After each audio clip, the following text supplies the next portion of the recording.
Welcome to my new channel, Living Abroad and Loving It. I'm so glad you're here. Um, I'm coming to you live from my home in Uruguay, South America. Yeah. And the scene you see behind me right now is my backdrop, and I chose it especially because I live here. This is where I live. This is what I get to see every day if I want to. I mean, my house is a little bit back from this beach, but this is the town I live in, a little town called Piriápolis. I think the population is 8,000, not very many people. And I'm not a big city girl, so this suits me just fine. I was born and raised in Oregon, and I lived so close to the beach in Seaside in Gerhardt, Oregon. So here I am in Uruguay. Imagine. I love living abroad. So this channel, though the question asks, are prepared to move abroad? Well, retire abroad? This channel is not going to be about convincing you that you should never do it. I work here, I get paid here because you can have your Social Security and investment checks sent anywhere you want, I think, just about. And so I do. And I love that because it gives me the opportunity to not have to worry about making all those transfers myself, since nowadays with the all of the internet type of things and technology, we can do those kind of things. Takes a little work, it's not instant, but we've been living here for 5 years now, and I'm so happy we are. So I've spent over 20 years of my life doing this because I started by living in Brazil when I was about 29 years old, because we moved to Brazil to work and be there for a long time. And then I went back to the United States, and I had what I will call reverse culture shock, and we'll talk about that in the future. In the next video, we're going to talk about culture shock specifically. This one is about asking the proper questions so you don't make a big mistake. But anyway, after going back to the States, we decided to retire, and we decided to retire to Uruguay. So here we are. And we've lived here for 5 years, and it's really a sweet place. So would you like to know what it's really like when you do one of these things? Like retire abroad, or move abroad, or live abroad, or work abroad? Because it seems that when you're in the right place, uh, you can get the answer to those questions. And if you're here, you're in the right place to at least get my perspective on it, okay? I won't say I have all the answers, but I'll tell you, after living abroad for almost 20 or more than a little bit more than 20 years of my life now, I do have some things that I know that I can share that will help you make a better decision. Maybe you will still want to stay where you are, but I want to tell you something. I was born and raised in the United States, as I said, and I know what's going on there right now. It's a kind of a mess, and no matter which side you're on, it's kind of a mess. And I am a voter, so I vote. Okay, and that's one thing you can also do when you're abroad. Still, nobody's taken that right away yet. So I also, while I've been here, I've been teaching English to students in countries all over the world. In fact, I was adding up because they send a report every month. You get a report of how many students you've taught and your and your percentage of success. And so I've taught over 25,000 students in the last 5 years, and they come from all different kinds of countries. I counted 25 different countries around the world that I have taught people from. I just remembered when I did that count, I didn't remember to include Vietnam and Cambodia because I have taught students from there too. So in every single country except Asia, okay, um, people have the same desire. They say, teacher, I want to move from my country and work abroad. I want to raise my children in a better place, or find a better job, or make more money in dollars or euros. I want to live in a more peaceful place. I want to have a better quality of life. The political climate here is terrible, and I just want my family to be safe. And that really, truly is the story I hear every time I teach English. Every time. There's at least one person every day that says that to me. Because I always ask the question, so why are you learning English? Teacher,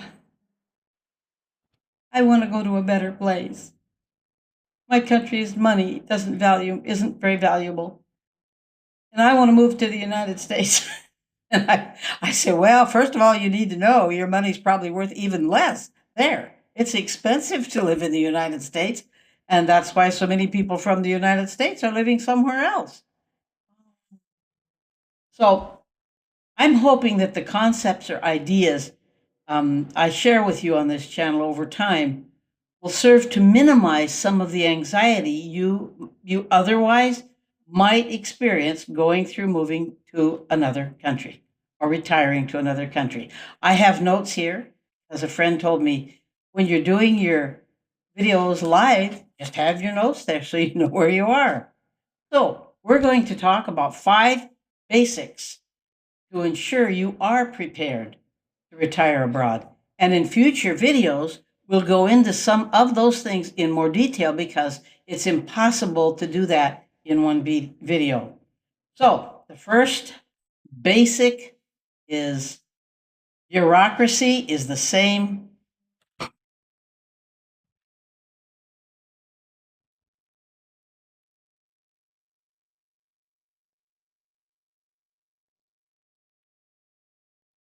Bureaucracy is the same everywhere, okay?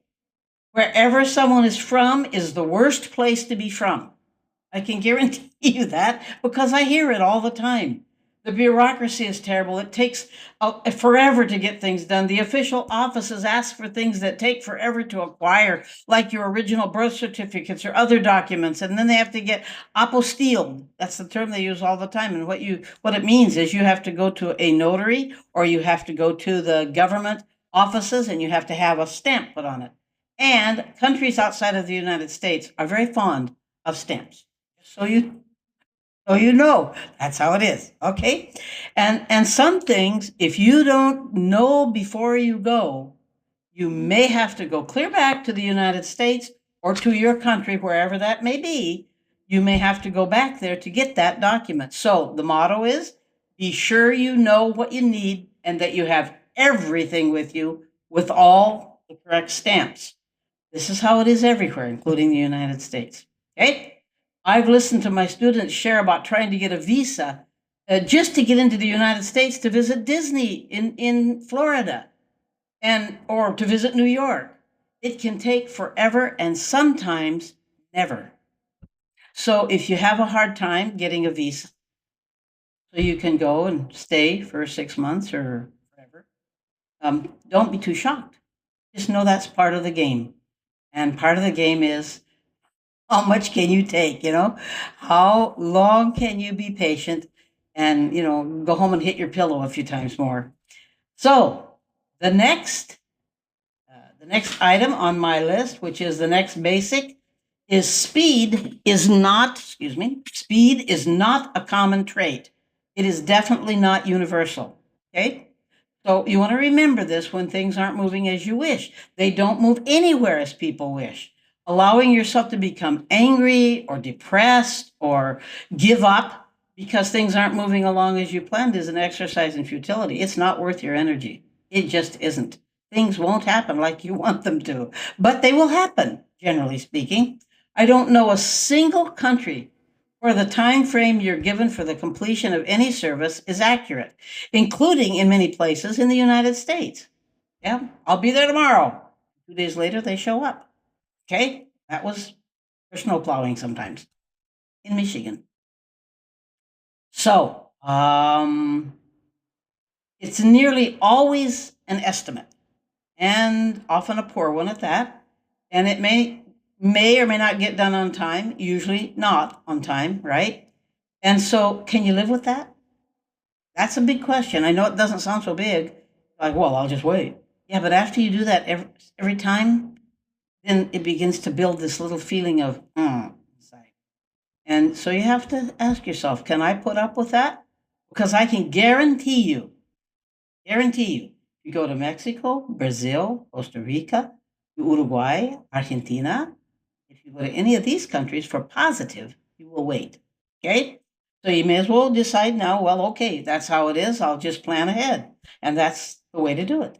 You know something's going to be needed to be done in a month, call now and ask for next week. That's a good way to do it.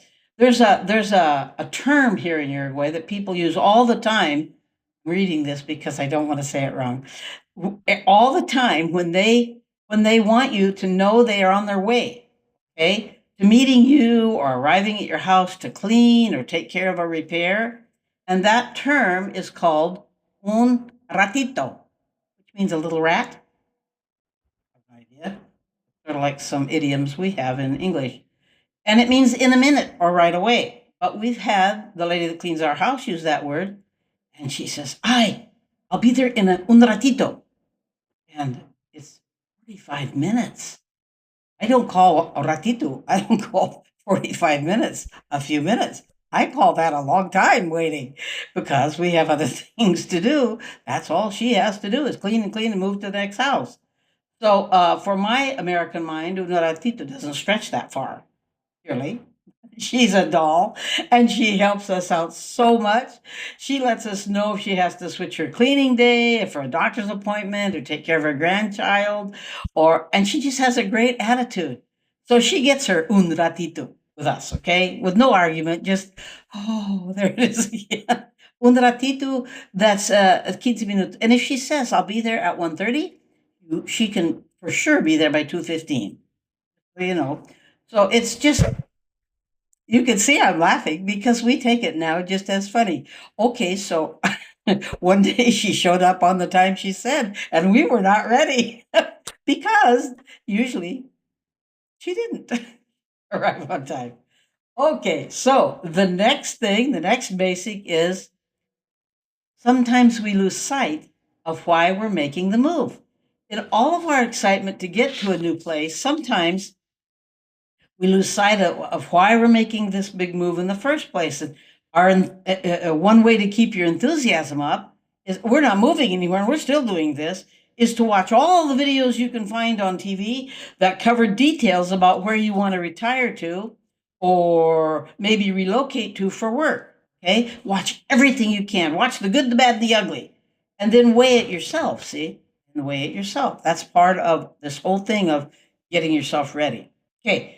Use the interactive maps with the little yellow man that drops down on the in the center of a town and you're interested in, and look around there, wander around that little town with that little man, and raise the camera up on Google Maps, raise it up and look around and you'll see the names on the stores.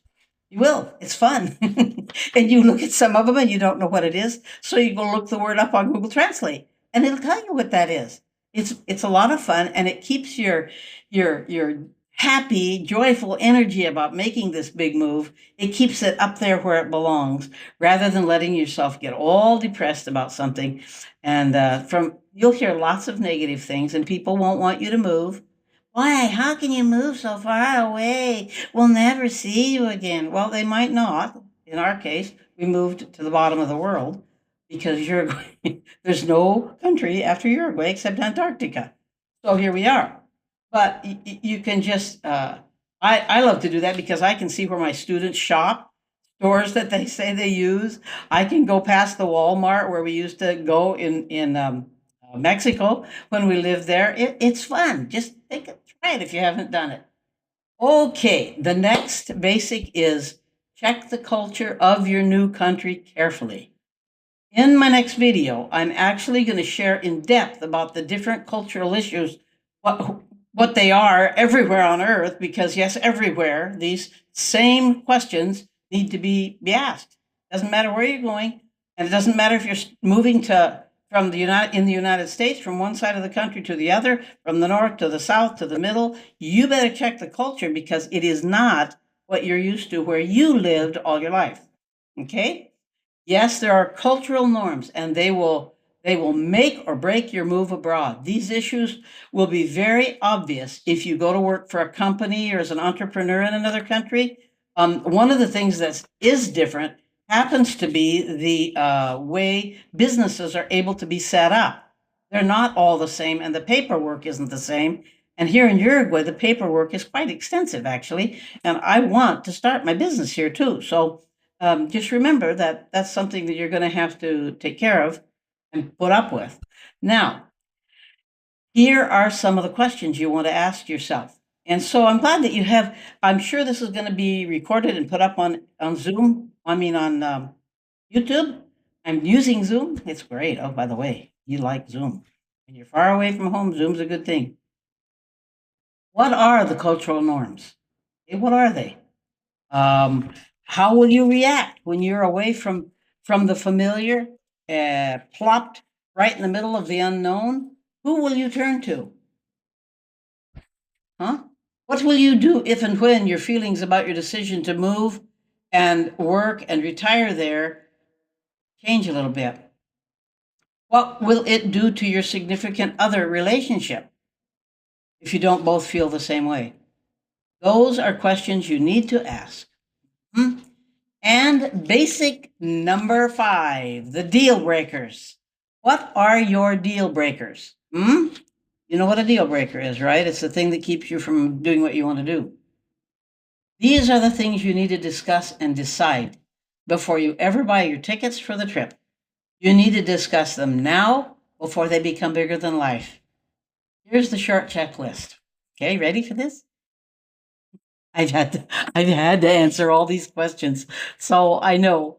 And some of the people that I talk to that are moving to another country haven't got a clue, and so it's going to hit them like a train. Okay, if you have children, they have to at least be somewhat on the same page.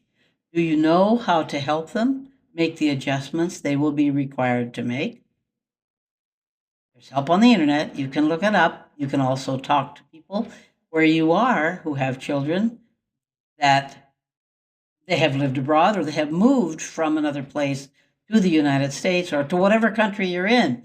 I can guarantee you that there will be just as big of an issue for you to move from the United States to Mexico as if you'd moved from the United States to here. Or if somebody from Turkey is moving to Germany, I've already found out about that. The culture is so different. They are so lonely. And you have to think about those things for your kids. They won't know the language where you're going unless you retire to Belize or you move to, get work abroad job in Belize where they speak English. So, your children really matter, and especially if they're teenagers. There are ways to help them and ways to make them part of the decision to go in the research and everything else. Then, are there adequate school options for the kids?